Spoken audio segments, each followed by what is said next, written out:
Joining us now, as he does on Mondays, the former executive producer of Hockey Night in Canada, co-host of the Bob McCown podcast. We find Mr. John Shannon back home in Toronto after being in Edmonton last week. How you doing, John? Good. Yeah, no, I'm going to be traveling a little bit the next few weeks, so maybe next week somewhere mysterious. You know, you never know. What did you make of the events of this weekend with the Vancouver Canucks? Well, eventually relief, more than anything else. I don't think you like to see what Bruce had to go through the last week, and particularly in every living room that watched the hockey game on Friday and Saturday. So from that perspective, the fact that it ended, around 1 o'clock Pacific time on Sunday was a thank heavens it's done. Thank heavens it's over for Bruce. And he can get on with his life, and we can get on with ours, and hoping that, and I mean necessarily hoping in some way that Rick Tocchet isn't tarnished with a brush of this management team, but at this point I think he probably is for the short term at least. Well, at least from the words of the fans on social media, it seems like people are willing to really separate those two things so far. Again, that's good. Mere idle words on social media because, and I think ultimately they're still distracted by the performance of management yesterday a little bit too, John, and that, they thought that Rick did for the most part okay yesterday in the questions that were lobbed his way. But I think people are still a little bit angered at the words of Jim Rutherford mostly. He started so well. I think the apology at the end of that answer, I think everybody's sort of like nodding their head in agreement, thinking, okay, good. At least those words came out.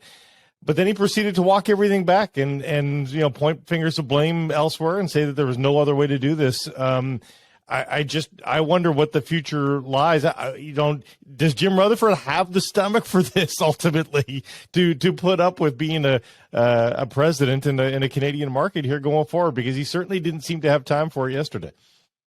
Well, I think it's one of those things where you come to work in Vancouver, you think it might be like being in Hartford or Raleigh or Pittsburgh, and quite frankly, it's not.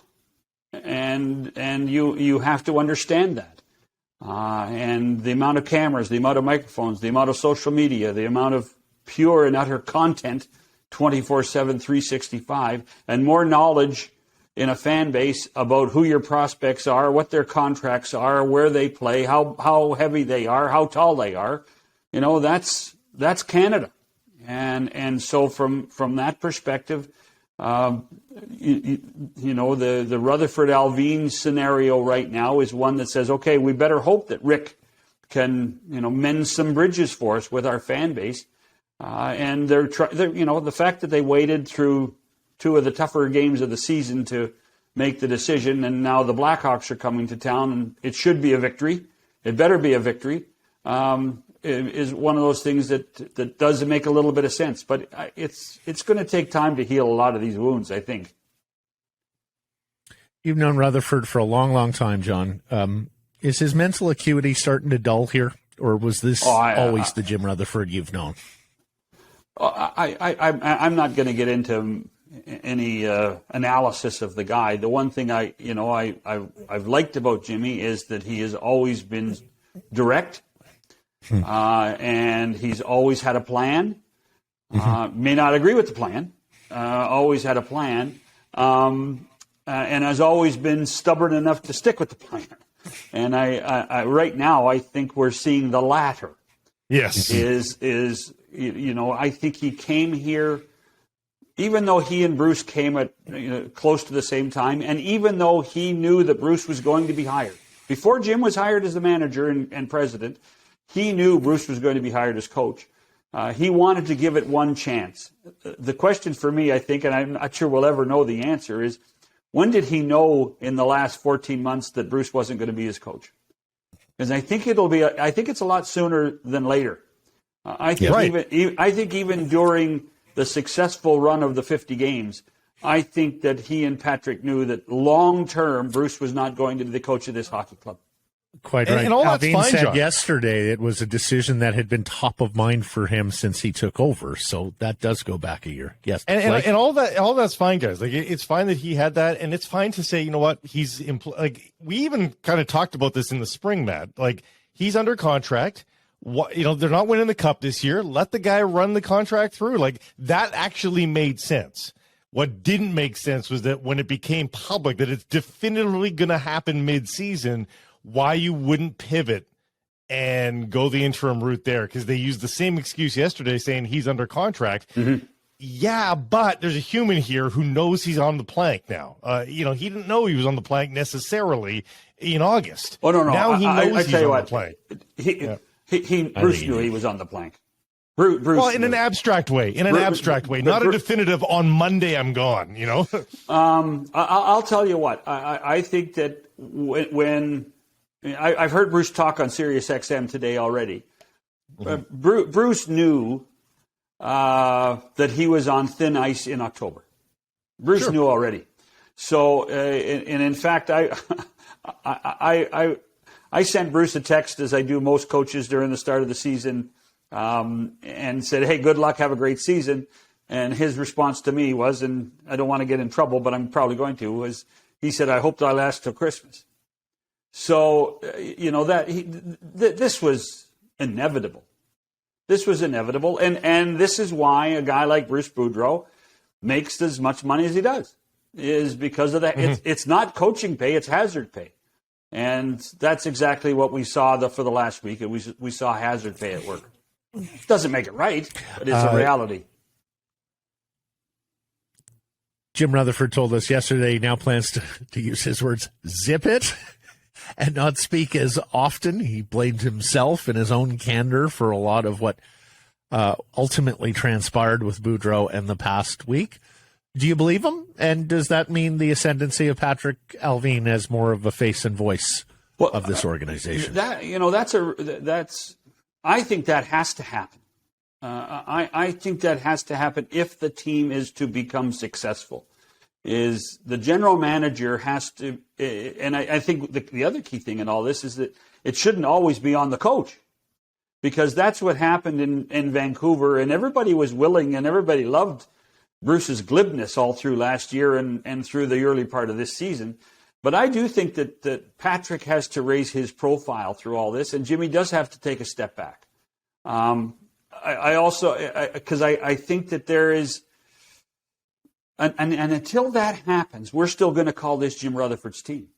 And if you look at other examples of presidents of hockey operations and general managers, I live in Toronto, where Brendan Shanahan may be the president, but Kyle Dubas is in many ways the face of management here. And you believe that Kyle makes the decision. See, when Patrick Alvin says yesterday, I made the decision this morning to fire Bruce, I don't believe him. I don't think he made that decision at all. I think Francesco and Jim made the decision. I don't even think it went as far as the owner. I truly don't. I think this was all Jim and Patrick. But I think the initiative was Jim and Patrick's, and I think it was probably a 70-30 thing from the beginning with Jim first. So, I think that's something that Alvin has to grow into. That when Alvin does sit with Dan Murphy or sits with Scott Oak or does a presser, that you sit there and say, okay, this is the guy that's making those decisions. And that has to happen in order to try to create, I do think, a level of credibility back for this franchise. And he was very strong yesterday when he talked about culture building and some of the things that he believes in that successful organizations do. It's just when he gets thrown questions that he's not quite as prepared for, he doesn't yet have the command. But as you say, John, I mean, it's a different animal. Not everybody is a great public speaker. He's going to have to grow into that, or sadly, he's going to be doomed in a market like Vancouver. Or he's going to have to be put in a position to succeed with people around him that say, these are the 20 questions you're going to get. Be prepared for those. This is not a knock at anybody within the Canuck organization. Not a knock at all. But a good quality PR group makes sure that a debrief occurs before the press conference And every question in that debrief is preparing the manager to answer every one of those. No comment there, John. No comments from. We'll zip it in this case, John. I mean, how do they let it get to this point? Like, what do you know? Do you have any theories? Because a lot of people saw that coming, and a lot of people knew that it would drag the brand, the club, potentially the business of the Vancouver Canucks going forward, and the personalities involved.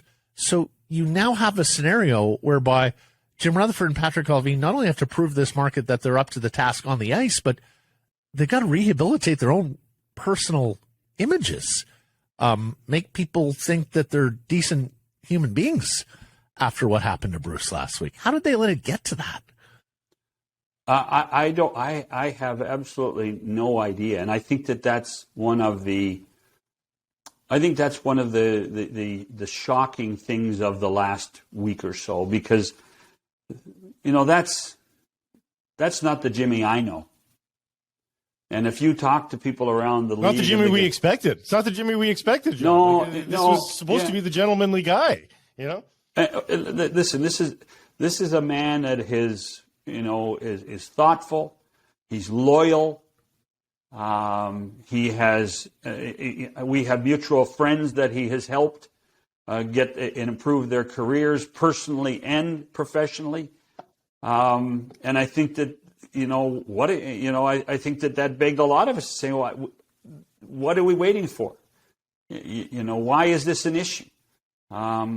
Is Jimmy taking the bullet in this situation because Rick Tocchet wasn't available until yesterday, and doesn't want to say that TNT wouldn't let Tocchet out unless they gave 4 weeks' notice?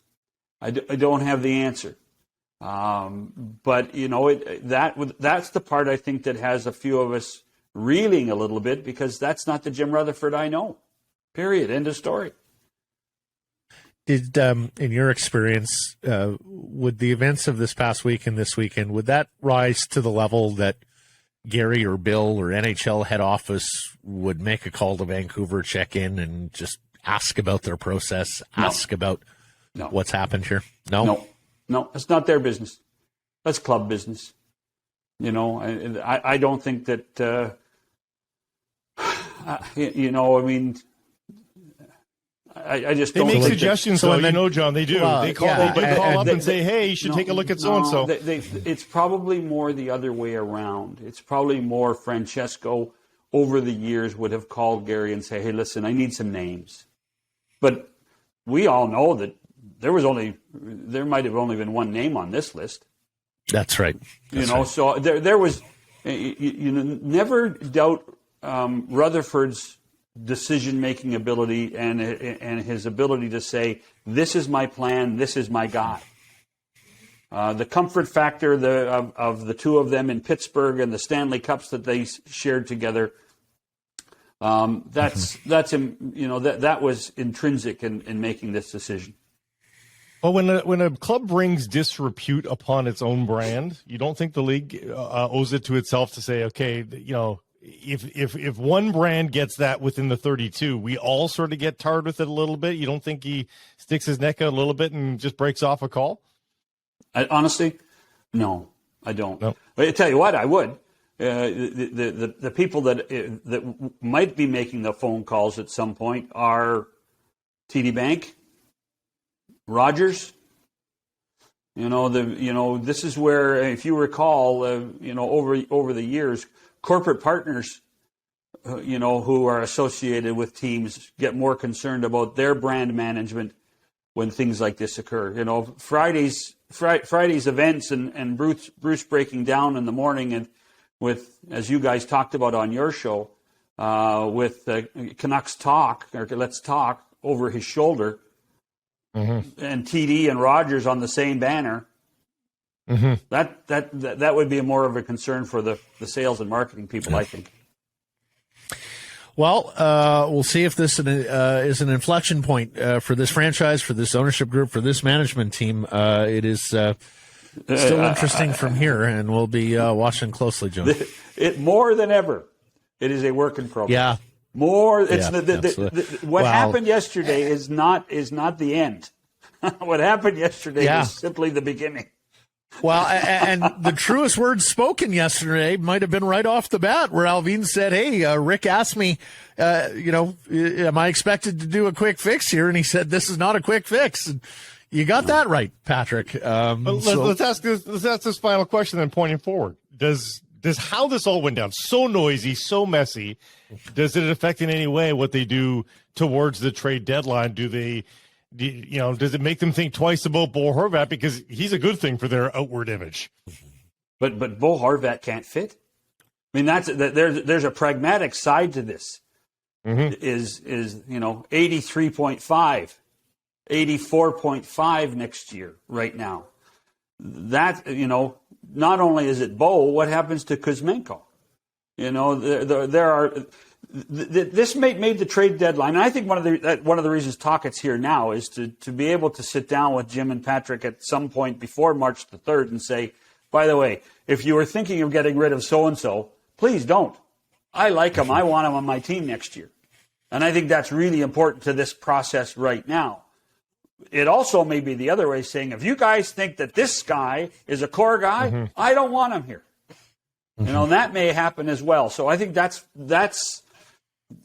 will give you the answer of whether we think that March the 3rd and the deadline will be busy for the Canucks. Marvelous stuff, John. Thank you for this. Till next Monday. Till next Monday, you never know where I'm going to be. Yeah, that's true. That's right.